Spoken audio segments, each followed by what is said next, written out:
പ്രിയമുള്ളവരെ, വചനജ്വാല 1332 ദിനത്തിലേക്ക് പ്രവേശിക്കുന്ന ഇന്ന് ഏപ്രിൽ 24 വ്യാഴാഴ്ച എല്ലാവർക്കും സുന്ദരമായ ഒരു സുപ്രഭാതം ആശംസിക്കുന്നു. ഇന്നത്തെ വചനവായനയിൽ 94 സങ്കീർത്തനം 6 മുതൽ 23 വരെയുള്ള തിരുവാക്യങ്ങളാണ് നാം ശ്രവിക്കുക. അവർ വിധവയെയും വിദേശിയെയും വധിക്കുന്നു, അനാഥരെ കൊന്നുകളയുന്നു. കർത്താവ് കാണുന്നില്ല, യാക്കോവിന്റെ ദൈവം ഗ്രഹിക്കുന്നില്ല എന്ന് അവർ പറയുന്നു.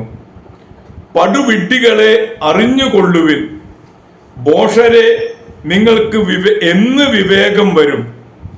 ചെവി നൽകിയവൻ കേൾക്കുന്നില്ലെന്നോ, കണ്ണ് നൽകിയവൻ കാണുന്നില്ലെന്നോ?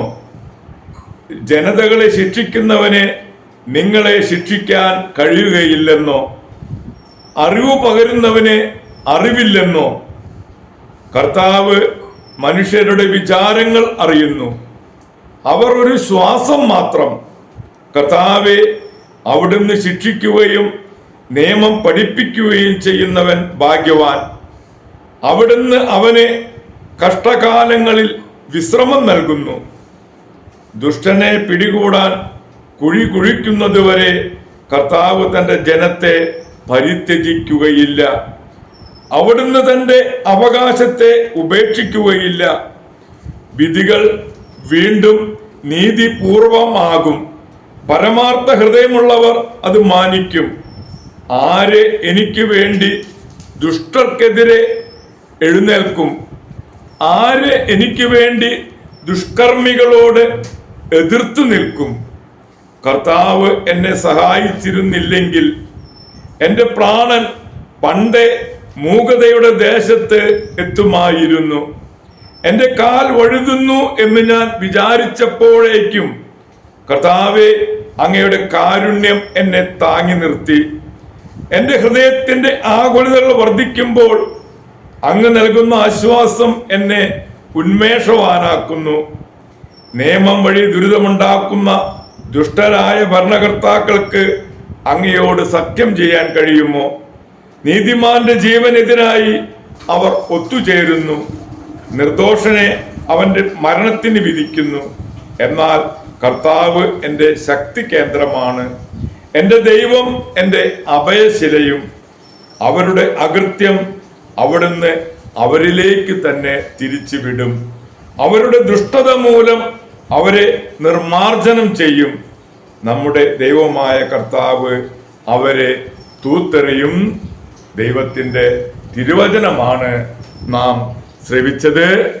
പ്രിയമുള്ളവരെ, ആഗോള കത്തോലിക്ക സഭയിൽ രക്തസാക്ഷിയായ വിശുദ്ധ ഫിദേലീസിനെ അനുസ്മരിക്കുന്ന ദിവസമാണ്.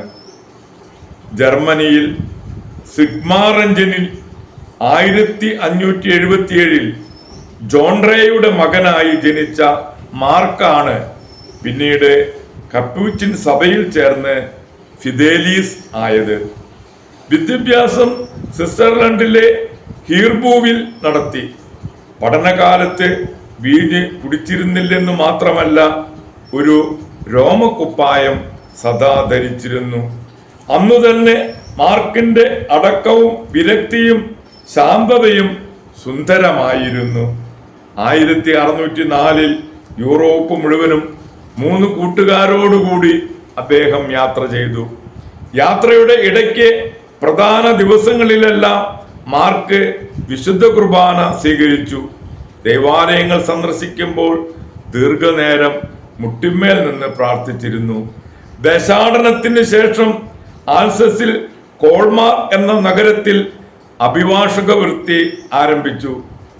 ദൈവവിശ്വാസവും നീതിയും അദ്ദേഹത്തിന്റെ പ്രവർത്തികളിലെ എല്ലാം ഭരിച്ചു പോന്നു. ദരിദ്രന്റെ വക്കീലായിട്ടാണ് മാർക്കറെ അറിയപ്പെട്ടിരുന്നത്.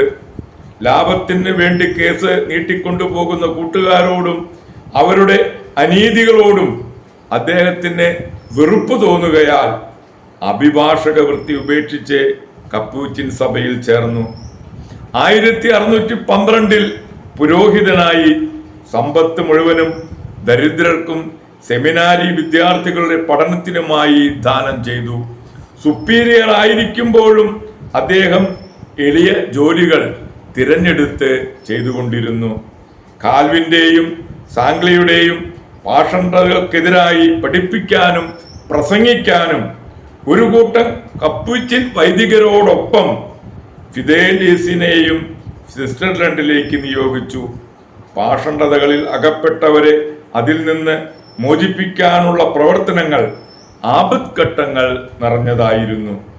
പ്രഭാഷണങ്ങൾ വഴി അനേകം കാൽവിനിസ്റ്റുകളെ മനസാന്തരപ്പെടുത്താൻ ഫാദർ ഫിദേലീസിന് കഴിഞ്ഞിരുന്നു. തന്നിമിത്തം കാൽവിനിസ്റ്റുകളുടെ വിരോധത്തിന് അദ്ദേഹം പാത്രമായി.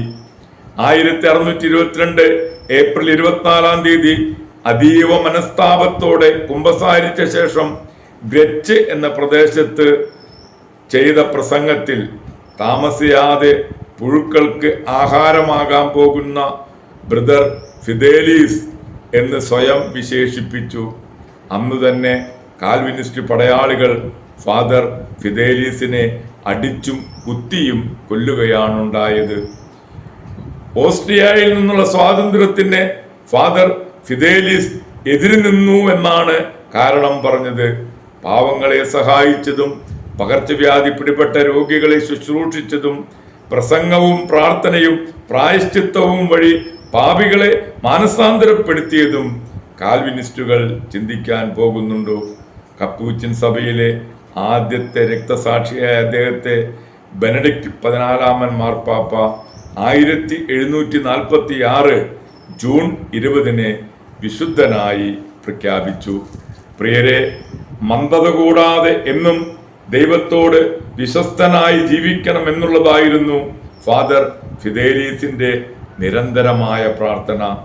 മുൾമുടി ശിരസിൽ അണിഞ്ഞിരിക്കുന്ന എൻ്റെ നേതാവിനെ അർദ്ധഹൃദയത്തോടെ ഞാൻ സേവിക്കുന്നു എങ്കിൽ എനിക്ക് ദുരിതം എന്നും ഫാദർ ഫിദേലീസ് പലപ്പോഴും വിലപിക്കുമായിരുന്നു. ദരിദ്രരോടുള്ള അനുകമ്പയും അലസതയോടുള്ള അവജ്ഞയും ഫാദർ ഫിദേലീസിനെ ഇക്കാലത്തിന് അനുയോജ്യനായ ഒരു വിശുദ്ധനാക്കുന്നുണ്ട്. പ്രിയരെ, വിശുദ്ധ ഫിദേലീസിന്റെ മാധ്യസ്ഥം യാചിച്ച് ഇന്നത്തെ ഈ നല്ല ദിവസത്തിലേക്ക് നമുക്ക് പ്രവേശിക്കാം. ദൈവം നമ്മെ ഓരോരുത്തരെയും സമൃദ്ധമായി അനുഗ്രഹിക്കട്ടെ. എല്ലാവർക്കും നല്ല ഒരു വ്യാഴാഴ്ച ദിവസം കൂടി ആശംസിക്കുന്നു.